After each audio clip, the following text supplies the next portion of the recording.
રાજભવન ખાતે રાજ્યના પશુપાલન વિભાગના પશુ ચિકિત્સા અધિકારીઓ અને પશુધન નિરીક્ષકોની ગૌસંવર્ધન શિબિર યોજાઈ।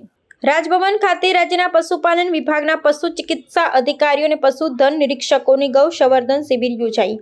રાજ્યપાલ શ્રી આચાર્ય દેવવ્રતજીએ કહ્યું કે ગુજરાતના પશુ ચિકિત્સા અધિકારીઓ, પશુધન નિરીક્ષકો અને પશુપાલન વિભાગના અધિકારીઓ પોતાના કામને માત્ર નોકરી કે ફરજ નહીં, પરંતુ મિશન માને અને નૂતન અભિગમ સાથે નવા ઉમંગથી કામ કરે તો ગુજરાત ગૌસંવર્ધનમાં ક્રાંતિ કરી શકશે, આ દેશને નવી પ્રેરણા આપી શકશે। તેમણે કહ્યું કે ભારતીય દેશી ગાયની નસલ સુધારણાથી ક્રાંતિ થશે, સેક્સ સોર્ટેડ સીમન દેશમાં ક્રાંતિનું કારણ બનશે।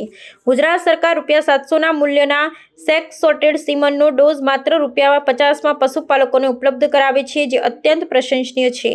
રાજ્યપાલ શ્રી આચાર્ય દેવવ્રતજીએ આજે રાજ્યના પશુપાલન વિભાગના પશુ ચિકિત્સા અધિકારીઓ અને પશુધન નિરીક્ષકોની ગૌસંવર્ધન પ્રશિક્ષણ શિબિરમાં માર્ગદર્શન આપ્યું હતું। રાજ્યપાલ શ્રી પશુપાલન વિભાગના સમગ્ર રાજ્યના અધિકારી અને કર્મચારીને માર્ગદર્શન આપ્યું હોય એવી રાજ્યના ઇતિહાસની આ સૌ પ્રથમ ઘટના છે।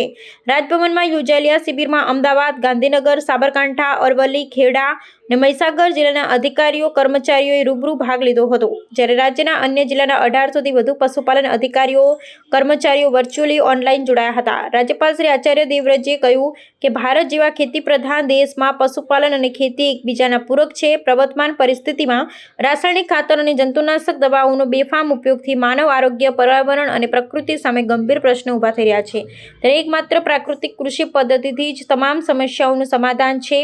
પ્રધાનમંત્રી શ્રી નરેન્દ્રભાઈ મોદીએ પણ પ્રાકૃતિક કૃષિને રાષ્ટ્રીય મિશન બનાવી છે।